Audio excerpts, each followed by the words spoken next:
या हुसैन या हुसैन या हुसैन या हुसैन या हुसैन या हुसैन या हुसैन या हुसैन या हुसैन या हुसैन या हुसैन या हुसैन करबला में शहादत थी जंहिंजी उन बेदग सीर जो मातम करबला में शहादत थी जंहिंजी उन बेदग सीर जो मातम मजलूम हुसैन जी मजलूमा मजलूम हुसैन जी मजलूमा बिरदा हम शीर जो मातम में शहादत थी जंहिंजी उन बेदग सीर जो मातम करबला में शहादत थी जंहिंजी उन बेदग सीर जो मातम अकबर कासिम बई खुश जीव्या योन मोहम्मद गाजी कुठा अकबर कासिम बई खुश जीव्या योन मोहम्मद गाजी कुठा पीगे में सुमण वारे नंढड़े पीगे में सुमण वारे नंढड़े प्यासे बेशीर जो मातम में शहादत थी जंहिंजी उन बेदग सीर जो मातम करबला में शहादत थी जंहिंजी उन बेदग सीर जो मातम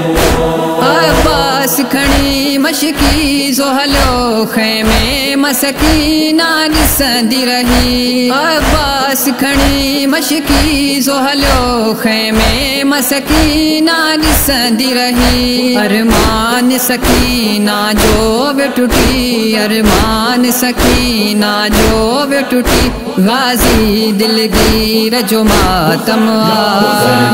में शहादत थी जंहिंजी उन बेदग सीर जो मातम करबला में शहादत थी जंहिंजी उन बेदग सीर जो मातम हुरजान कुठो बिन केस कुठो शब्बीर जो प्यारो हबीब कुठो हुरजान कुठो बिन केस कुठो शब्बीर जो प्यारो हबीब कुठो अनसार जलाशा खणंदो रहियो अनसार जलाशा खणंदो रहियो मौला शब्बीर जो मातम में शहादत थी जंहिंजी उन बेदग सीर जो मातम करबला में शहादत थी जंहिंजी उन बेदग सीर जो मातम नेज़न ते शहीदन जास रहा औलाद नबी सबके दिथिया नेज़न ते शहीदन जास रहा औलाद नबी सबके दिथिया आबिद जे बाहुन पेरन में आबिद जे बाहुन पेरन में पातल जंजीर जो मातम में शहादत थी जंहिंजी उन बेदग सीर जो मातम करबला में शहादत थी जंहिंजी उन बेदग सीर जो मातम